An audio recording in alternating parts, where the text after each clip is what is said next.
Hola amigos, ¿cómo están? Espero que todo bien. Este es el video número 4 de la sesión 2 del Café Filosófico entre amigos. Entonces, como vimos en el video anterior, tenemos ya esta aportación muy importante de la escuela de los Eleatas con Genófanes, el cual nos advierte que la Arjé como tal es Dios, pero no es el Dios cristiano que digamos comúnmente entendemos, sino que es el Dios en relación a que es el universo mismo. No es un Dios que esté preocupado por nosotros o que sea el Dios y el universo o que Dios haya creado el universo. No, fíjense bien, esto es un concepto bien diferente. Es un Dios, fundamento de todo, un uno, pero que es el mismo universo, ¿sí? Ese es el concepto de este Arjé de Genófanes, y el cual, como vimos, pues da pauta eventualmente a lo que sería el concepto del panteísmo, ¿no? De Dios y el universo es lo mismo. Entonces, como yo les decía, en esta época entre el siglo VI y el siglo V antes de Cristo, Heráclito de Éfeso, contemporáneo con los Eleatas, entra en un debate, en una dialéctica sobre este concepto del arjé, y él niega la postura de los Eleatas. Él lo que dice, Heráclito, pensemos lo que es su propia escuela, la escuela de Heráclito, él lo que dice es, no, fíjense que yo lo que observo es que todo cambia, todo se mueve, hay colores, hay formas, etcétera, pero si lo reflexionamos profundamente, las cosas son y no son al mismo tiempo. Es decir, el arjé, la realidad, el fundamento de todo, es el cambio mismo, es el devenir. Yo no puedo definir una cosa porque en la realidad está cambiando inmediatamente. Las cosas son y no son al mismo tiempo. Y entonces Heráclito tiene una frase muy famosa, aquí la pongo, la voy a leer, ¿no? Dice, todo fluye, todo está en movimiento y nada dura eternamente. Por eso no podemos descender dos veces al mismo río, pues cuando desciendo al río por segunda vez, ni yo ni el río somos los mismos, ¿no? Entonces, cuando tú quieres, ¿se acuerdan de este concepto que lo vimos al inicio de las sesiones? Congelar la realidad para entenderla.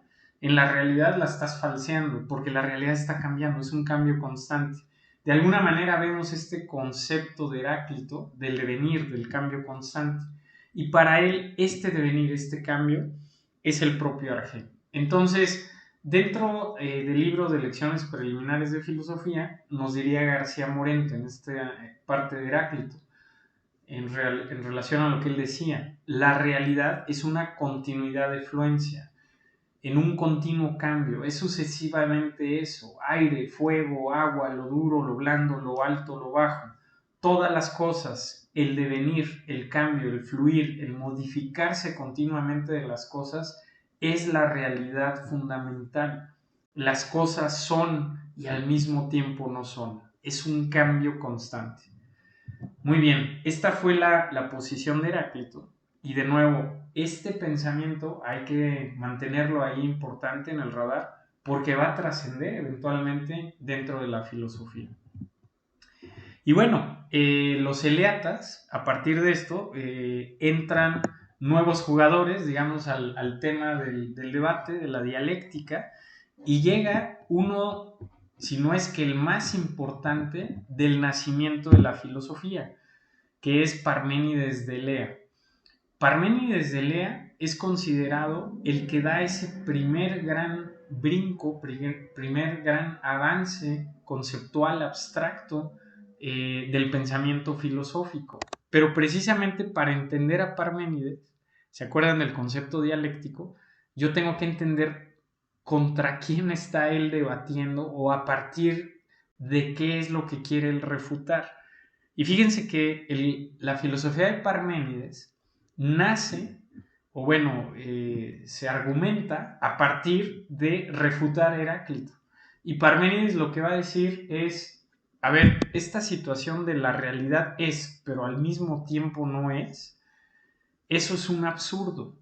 Y él aunque, vamos a decirlo así, todavía no existía, ¿no?, la lógica aristotélica y los principios, etcétera, intuitivamente llegó al principio de identidad, el cual nos dice una cosa no puede ser otra cosa. Entonces yo no puedo decir una cosa es, pero al mismo tiempo no es. Eso es una falacia lógica. Entonces, Parménides parte esto y dice, no, o sea, esto es un absurdo, no es inteligible, y más bien lo que otra vez en este debate él advierte es, bueno, los cambios que vemos, el que cambia una cosa por otra y los movimientos y los colores y las formas, realmente todo eso son apariencias, son cuestiones falsas, porque dependen de los sentidos. Lo que para mí es un arbusto, que puede ser medio verde, para otro puede ser pues un árbol y a lo mejor no está tan verde. Entonces hay un relativismo grande en los sentidos, hay interpretaciones, puede haber falsedad. Pero si hacemos una reflexión profunda, ¿qué es lo común y qué hay en todo lo que observo? Pues lo común es que existe. Si es un arbusto, es un árbol, pues eso es una apariencia, es secundario.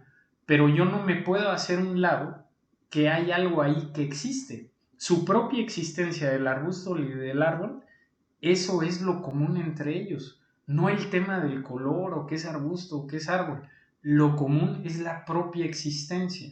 Entonces Parménides se centra y lo que dice es, debe de haber algo que sea el fundamento de todo aquello que existe. Otra vez regresando al pensamiento eleata, similar a Genófanes. Y entonces, pues vuelve a estas reflexiones y dice, ¿qué es lo que existe en sí y por sí mismo? Y fíjense bien, y que no existe porque proviene de algo más. Porque yo puedo ver el arbusto y digo, existe, pero proviene de algo más. Yo puedo ver el árbol y digo, existe, pero proviene de algo más. Pero ¿qué puede existir que ya no provenga de algo más? Y que por lo tanto más bien todo lo que exista, su fundamento sea eso. Eh, entonces Parménides conceptualiza y dice el arjé o fundamento de todo lo que existe, lo llama es el ser. Entonces, el ser está presente en todo lo que existe, es el fundamento de todo lo que existe, es el arjé. En este concepto, Parménides lo hace 100% vía la lógica y la razón. Fíjense cómo aquí ya no usa el concepto de Dios, de deidad, no, ya esto es un concepto 100% deductivo, lógico, racional. Es que tiene que haber algo que existe y ya no proviene de algo más. Y ese algo, pues debe de ser el fundamento de todo lo que existe. Porque todo lo que existe, lo que tiene en común es que existe. Entonces es una lógica muy potente y a partir de ahí conceptualiza ese ser. Lo voy a decir de esta manera. Imagínense que el árbol o el arbusto, yo puedo decirlo de la siguiente manera. El arbusto, antes de ser arbusto, es un ente que existe. El árbol, antes de ser árbol, podría decir, es un ente que existe. El ser es lo que le da la entidad a las cosas, es lo que les da esa categoría de existencia. El ser está presente en todo lo que existe. Pero yo no lo puedo cosificar, yo no lo puedo decir, mira, ahí está el ser. Porque si yo hago eso, entonces yo ya estoy viendo una cosa. Y yo entonces diría, eso que estoy señalando, ¿de dónde viene? Y entonces lo que deduce Parménides es el ser, yo puedo acceder a él, comprenderlo, solo en mi pensamiento, solo en mi mente. Y entonces deduzco que lo verdadero y la verdad es lo racional, es el pensamiento, y lo falso son los sentidos. Los sentidos me pueden decir es arbusto, es árbol, es verde o medio verde, pero el ser, si hago un ejercicio lógico, llegaremos todos a la misma deducción y verdad. Entonces, el pensamiento es lo verdadero, los sentidos es lo falso. Y entonces, también deduce lo siguiente, el ser, el arjé, es, y el no ser no es. A ver, esto parece un juego de palabras, pero tiene una relevancia importante. Yo no puedo definir el no ser no existe. El no ser no tiene una categoría de existencia. Entonces, el ser es lo único que existe, es lo uno. Fuera del ser no hay nada. No puedo ni hablar de eso porque no existe.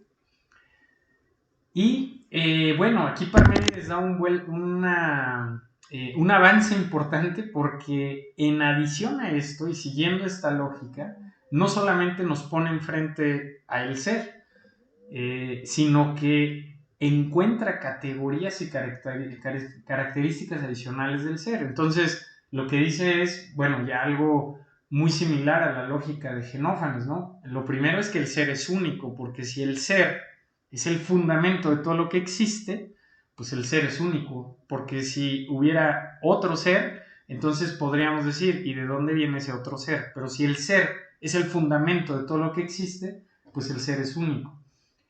De igual manera, si yo hago la reflexión, oye, ¿y qué había antes del ser? Al yo hacer la pregunta ¿qué había? Me refiero que había algo que existía. Pero ¿qué característica da el ser? La existencia. Entonces, si había algo antes del ser, existía, y entonces, pues lo que estaba detrás era el ser mismo. El ser lo engulle. Por lo tanto, el ser es eterno. No tiene un principio, ni medio, ni fin. No le puedo poner algo antes o después al ser, porque si ese algo existe, el propio ser es su fundamento de la existencia y se vuelve a expandir el ser hacia allá. Entonces el ser es eterno. El ser es inmutable, obviamente, no lo puedo cosificar, no lo puedo cambiar en otra cosa, entonces es inmutable. También interesante, es ilimitado. ¿Qué hay al lado del ser? ¿Qué hay de este otro lado del ser? Pues lo que le pongas, si es que hubiera algo, va a haber una situación y es que existe. Y si el ser es el fundamento de todo lo que existe, ahí también está el ser. Entonces el ser es ilimitado y por lo tanto también es inmóvil. Fíjense, solamente con la razón y la lógica estamos teniendo acceso al ser, pero también a sus características mismas. Y aquí tiene una situación que no solamente es un concepto lógico, sino que es un concepto ontológico, es decir, si el ser o lo fundamento o el fundamento de todo lo que existe no existe, pues entonces todas las cosas que vemos aquí enfrente y cambian y tornan, tampoco existirían. Entonces no nada más llegamos al ser, vamos a decirlo así, por un fundamento lógico, sino que necesariamente, ontológicamente, debe de existir, porque si no lo demás no existe, no hay ese fundamento de la existencia. Ahora bien, sigue en este debate la crítica a esta postura de Parménides, el cual le dicen, oye Parménides, pues, o sea, está muy bien, está el ser, es lo que es el fundamento de la existencia, es el arjé, pero yo sigo viendo aquí un mundo cambiante y todo. ¿Cómo nos explicamos este mundo? Y Parménides hace la reflexión y la lógica que es un parteaguas en el pensamiento humano. Por primera vez, y este es el gran brinco que da Parménides, por primera vez responde que hay dos mundos. El mundo de lo sensible, de lo físico, de lo que captan mis sentidos, pero hay otro mundo, que es el inteligible, donde está el ser. Al ser, pues no necesito verlo con mis sentidos, lo comprendo con mi razón y es verdadero. Las propiedades del ser son las propiedades del pensamiento. Una y la misma cosa es ser y pensar. El mundo inteligible es donde radica y comprendo el ser y donde está el pensamiento y donde está lo verdadero. Es la vía del conocimiento a través de la verdad, de la deducción racional. Y aquí es donde le llama la episteme. Y aquel mundo que es el de enfrente, que es el engañoso, que es el de las apariencias, que es el de los sentidos, es el mundo de la opinión espontánea, que se le llamó doxa. Entonces, este concepto, estimados, es muy importante, porque este concepto es el fundamento del dualismo. Y bueno, la mayoría de los que estemos escuchando este video somos dualistas, lo sepamos o no. La mayoría de nosotros creemos que hay un alma, somos un espíritu, algo inmaterial, pero a su vez estamos en un cuerpo material. Es decir, reconocemos que hay dos mundos, aunque no nos demos cuenta. El primer pensador que nos aportó este concepto fue Parménides. De aquí, obviamente más adelante se conceptualiza todo esto del dualismo, pero aquí nace, esta es la semilla. Hay un mundo físico y hay un mundo inmaterial. Más adelante veremos a René Descartes, pero él justamente habla de lo mismo. Hay un mundo donde yo estoy, yo pienso, pero ese mundo no es material, le llama la res cogitans.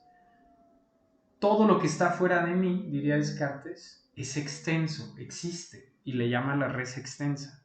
Pero la realidad está compuesta por una res cogitans, yo, inmaterial, mi pensamiento, y la res extensa, mi cuerpo, lo que está enfrente, etc. Entonces, fíjense la potencia que tuvo Parménides y de dónde viene esta reflexión. La reflexión viene por este debate intenso de decir, Parménides, explícate cómo es que estamos viendo un mundo cambiante y tú me estás diciendo que en tu pensamiento tienes al ser.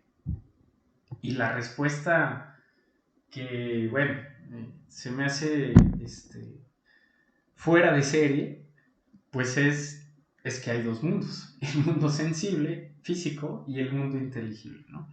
Entonces es por eso que Parménides se le considera realmente el padre del pensamiento abstracto, complejo, filosófico y donde propiamente nace la filosofía. Y bueno, veamos bajo este pensamiento de Parménides cómo le podría responder a Heráclito. Miren, les voy a poner este ejemplo. Fíjense, el árbol cambia a carbón después de que le cae un rayo. Podemos discutir si en un momento determinado el árbol sigue siendo árbol o ya es carbón. Es decir, Heráclito nos diría, mira, tú estás viendo ese árbol, si le cae ahorita un rayo, pues realmente lo que era madera ahora es carbón y luego el carbón pues, se va a desintegrar y todo sigue cambiando, ¿no? Ese es el argumento de Heráclito. Pero ¿qué le diría Parménides? ¿Sabes qué, Heráclito? Independientemente que el árbol o sea carbón, después de que le cayó el rayo, fíjense bien, no podemos eludir el hecho que en todo momento o el árbol o el carbón existen. La existencia propia es lo permanente, es lo común, es lo verdadero.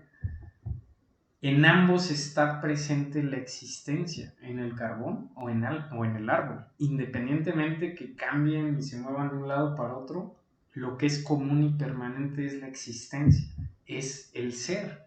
El ser es el fundamento de esa existencia. Por lo tanto, el árbol y el carbón son doxa, son opinión, son apariencia, son cambio, pero el ser es episteme, eso es verdad.